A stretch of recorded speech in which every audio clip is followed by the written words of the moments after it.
Here's our first example that we're actually going to officially do. We have the absolute value of x minus 4 equals 6. Again, remember your first step was to isolate the absolute value expression, meaning that the only thing on whatever side the absolute value bars are on, the only thing that should be on that side is whatever were the absolute value bars and whatever's inside. In this case, on the left side, the only thing I have is the absolute value of x minus 4. So we are good. Second step was to create two equations. Again, our second step was to create our two equations. We're going to take whatever's on the inside of the absolute value bars. In this case, it's x minus 4. And we're going to set it equal to both the positive and the negative of whatever it's equal to. In this case, it's equal to 6. So I'm going to set it equal to a positive 6 and to a negative 6.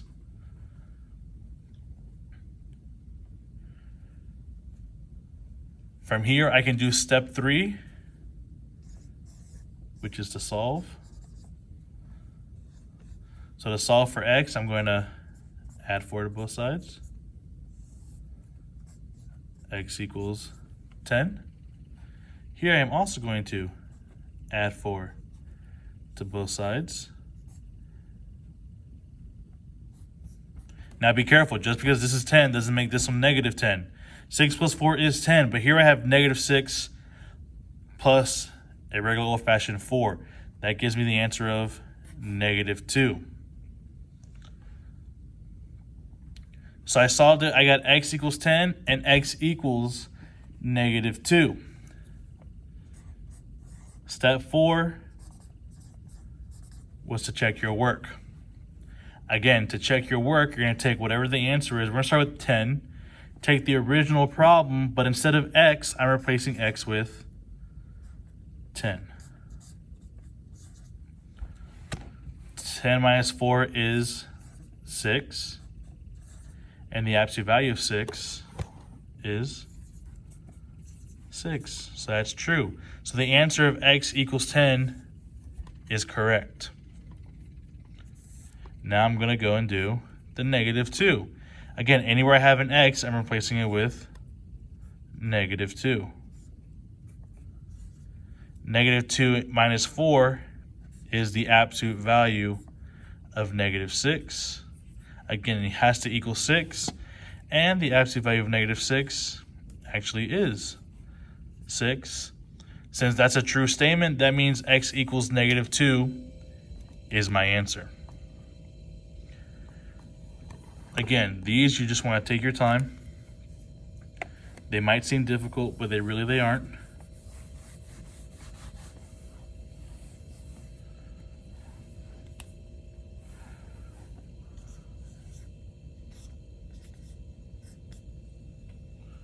Here's the next problem.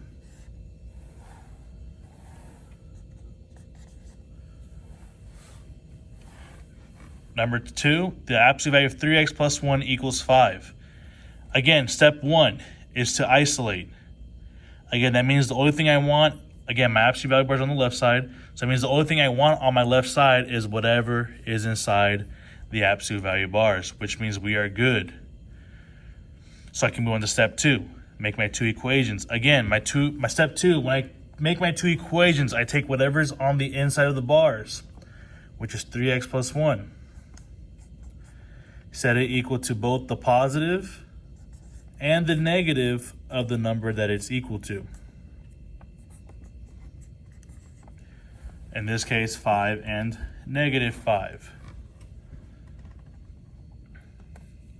I'll put step 3 up here. Step 3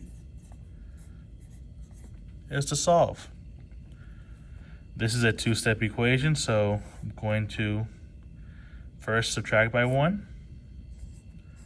3x equals 4. And then divide by 3. So x equals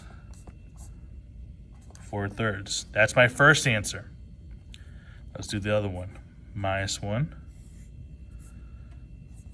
Again, just because this one was 4/3 doesn't mean that this answer is going to be a negative 4/3.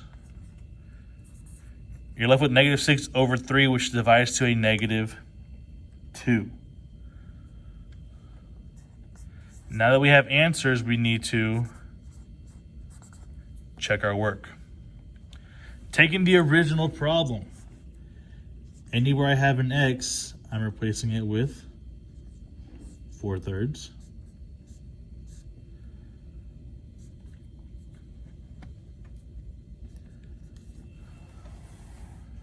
So I want to check my work. 3 times 4/3. Because I'm taking a fraction times a whole number, can I write it over 1? Yes. Do you have to? No. The 3's are going to reduce down to 1. So I'm left with just 4/1, or just 4, which gives me 4 plus 1, which equals 5.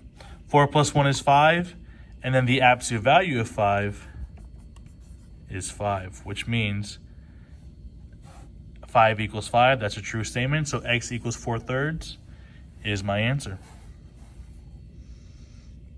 Now we got to go and check the other one.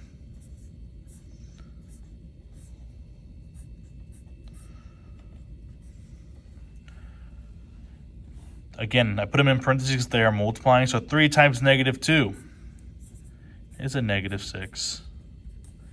Negative 6 plus 1 is the absolute value of negative 5. And the absolute value of negative 5 is a 5. So 5 does equal 5, which means, oh, why did I put y there? That means x equaling negative 2 is also our answer. Again, majority of the time you're going to have 2 answers. Again, I recommend stop, take notes.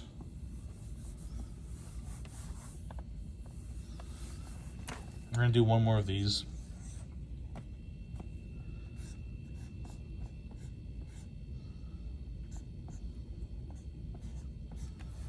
So here we have the absolute value of x minus 1 equals negative 4. Again, step 1 is to isolate the absolute value expression. Since it's only the absolute value bars on the left side and whatever's inside, we're good. Go to step 2. Create 2 equations by taking whatever's on the inside and setting it equal to both the positive and the negative of the number that it's equal to. So in this case, it's equal to negative 4. So my first number is going to end up being negative 4, and the positive 4. So again, it's still equal to a positive and the positive and the negative version of that number. Step 3 is to solve. X equals negative 3.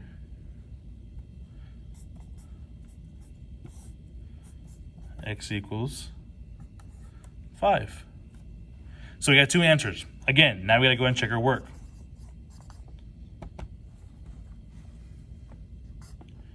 Anywhere I have x, I'm replacing it with negative 3.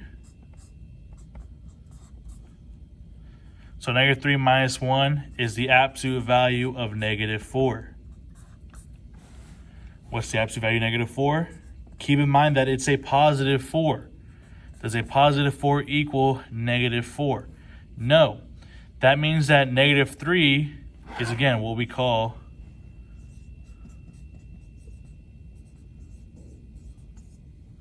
extraneous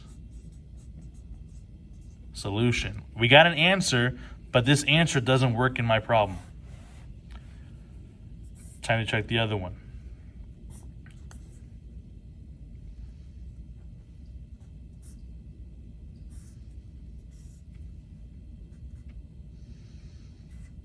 Five minus 1, oh, it's supposed to be negative 4. So again, we're checking using the original equation. Always remember that. We're always using the original equation to check the work. So 5 minus 1 is the absolute value of 4. It has to equal negative 4. Absolute value of a positive 4 is still a positive 4. Does that equal a negative 4? No, that is not true. That makes x equals 5 also an extraneous solution. What that means is that this is not a solution and that one's not a solution. So your final answer for this problem